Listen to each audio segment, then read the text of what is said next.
Enfoque la santidad genuina. Trataremos el tema sobre la santidad, haciendo una definición completa y bibliocéntrica. El ser santo no es fácil, amigos, hermanos y ministros, pero es un llamado de Dios y es nuestra única opción. Él dijo: sed santos porque yo soy santo. Primera de Pedro capítulo 1, el versículo 16, nos está dando a saber lo que Dios pide de nosotros: santidad. La santidad es la demanda de Dios y que es la única propiedad de Dios en la cual se redunda por 3 veces en escala. Es en cuanto santo, santo, santo es Dios. Nunca dice en la Biblia, para hablar de la gloria de Dios, no dice Dios es glorioso, glorioso, glorioso, o Dios es omnipotente, omnipotente, omnipotente. Pero para hablar de la santidad de Dios, dice Dios es santo, santo, santo. Y no solamente está registrado en Primera de Pedro, sino que también la Biblia nos está dando a saber que esta característica, esta virtud de Dios, también lo vemos en Apocalipsis capítulo 4, el versículo 8, cuando dice: y los 4 seres vivientes tenían cada uno 6 alas, y alrededor y por dentro estaban llenos de ojos, y no cesaban día y noche de decir: santo, santo, santo es el Señor Dios Todopoderoso, el que era, el que es y el que ha de venir. Es la única propiedad donde se repite 3 veces santo, como para demandar un principio, una demanda de Dios hacia nosotros. Manténgase en santidad, o mantenernos en santidad no es fácil, pero igual es difícil levantarse cuando se tiene una caída. Y más cuando no se conoce el perdón, la paternidad y la gracia de Dios. Si tenemos una caída, procuremos por todos los medios y con todos los medios en levantarnos. Dios siempre nos extenderá la mano para restaurar nuestra caída. Él siempre nos dará la oportunidad que necesitamos para ir en pro de la santidad.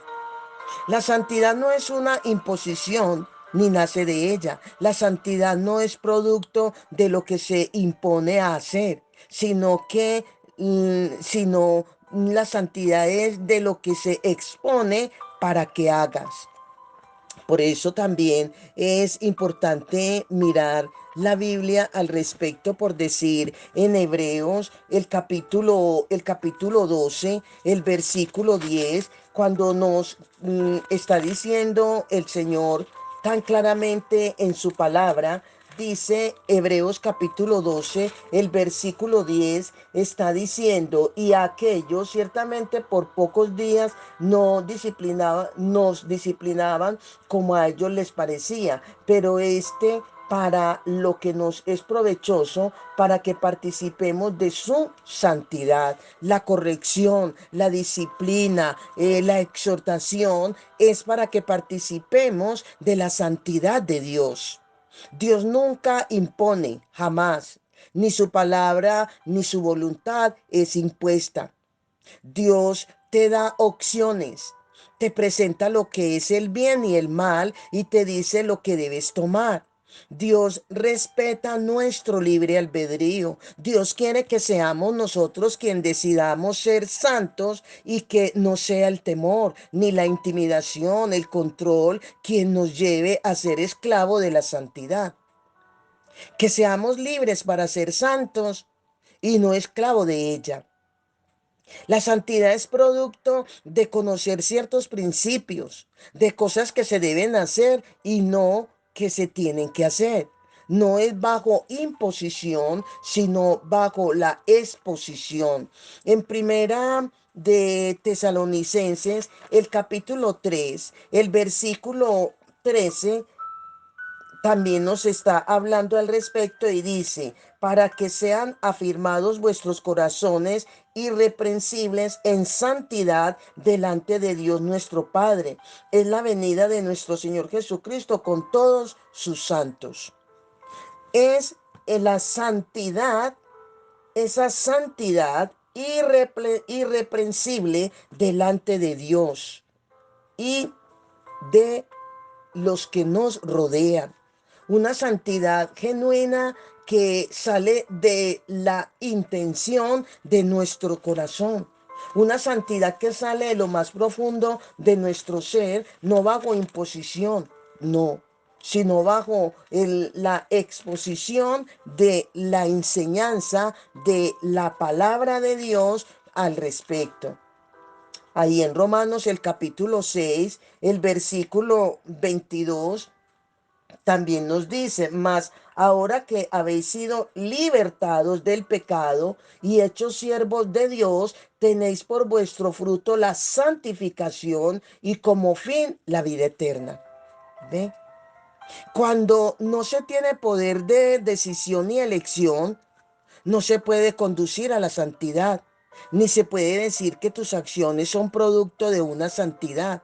¿Por qué? Porque no tienes poder de decisión, porque no te dan elección.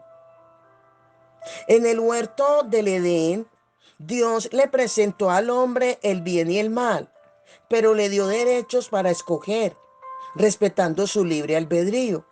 Por eso ahí cuando el Señor le dice a Adán en Génesis el capítulo 2, el versículo 16 y 17, cuando le dice, y mandó Jehová Dios al hombre diciendo, de todo árbol del huerto podrás comer, mas del árbol de la ciencia del bien y del mal no comerás, porque el día que de él comieres, ciertamente morirás.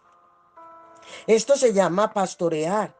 El pastorear no tiene que ver con imponer, sino con presentar opciones, dar consejos, presentar principios, pero dejar que la gente escoja. Porque bien lo que escribe el apóstol Pedro cuando dijo, ustedes que son pastores, no se hagan dueños de las ovejas, no se enseñoreen de ellas. Sean ejemplos de la grey, según primera de Pedro 5:3. Ser ejemplo de la grey. La santidad es producto de una decisión muy personal, producto de la sumisión. Es un sometimiento a los principios de Dios con motivos correctos.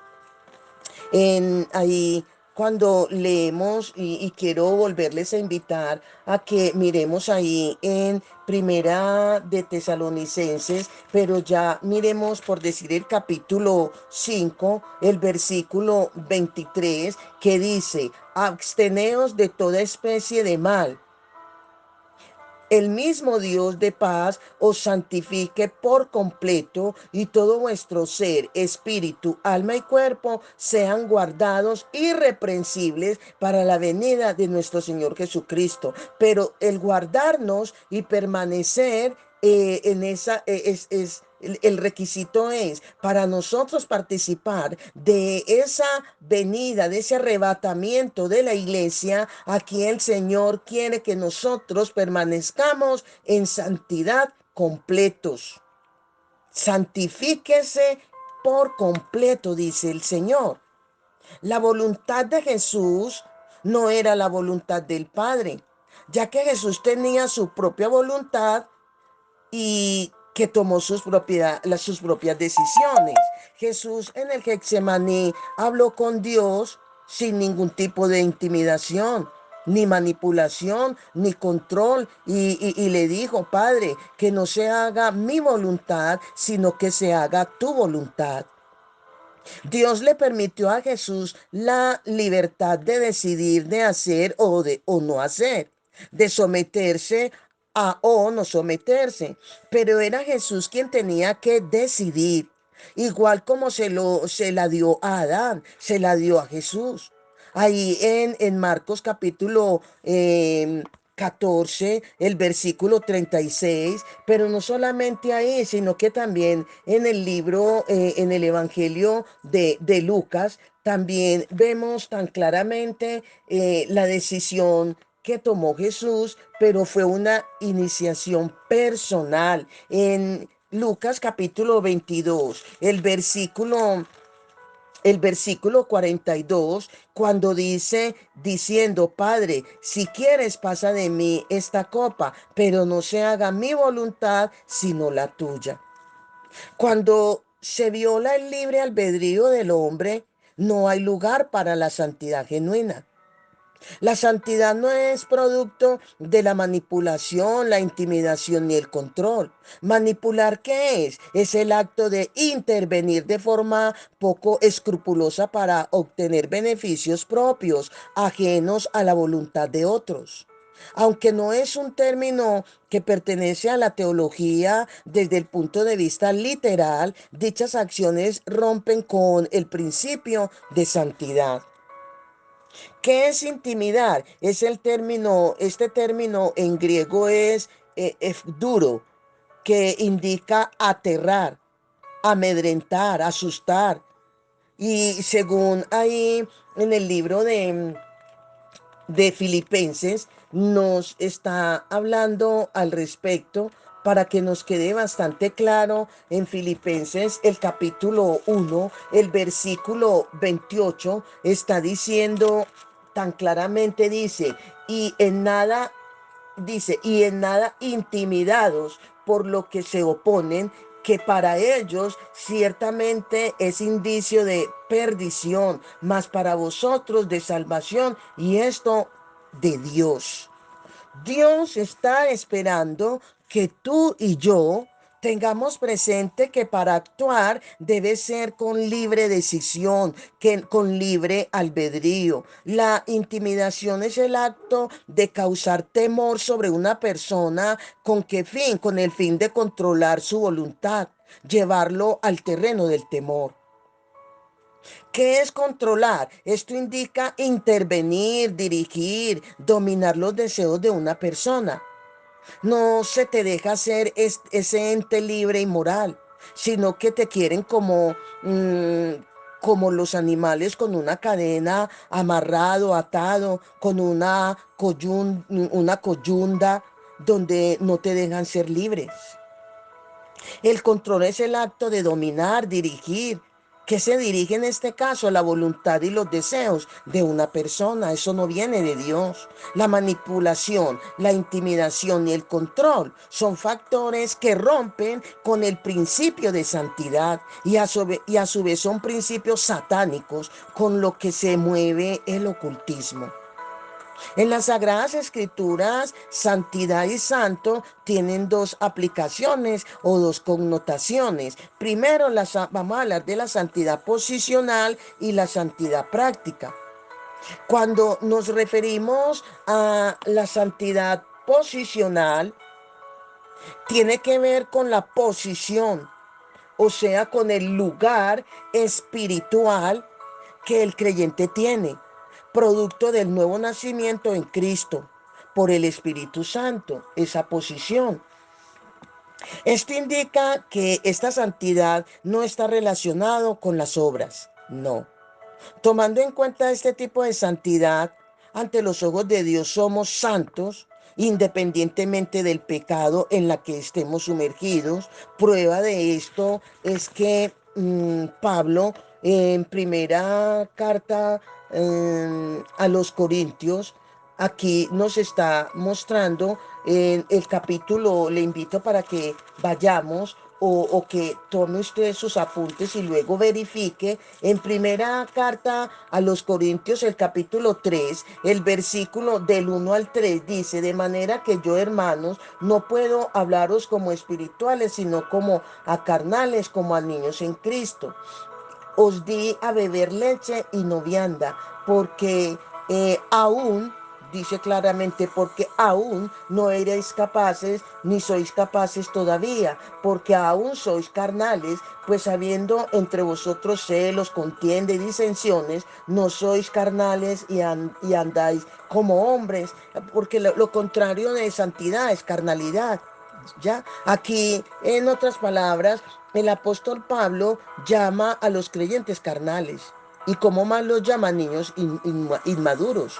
A los mismos que llamó santificados y santos al comienzo de la carta, en sus primeras tres versículos de primera de Corintios capítulo 1, a esos mismos los está llamando carnales por su manera de actuar.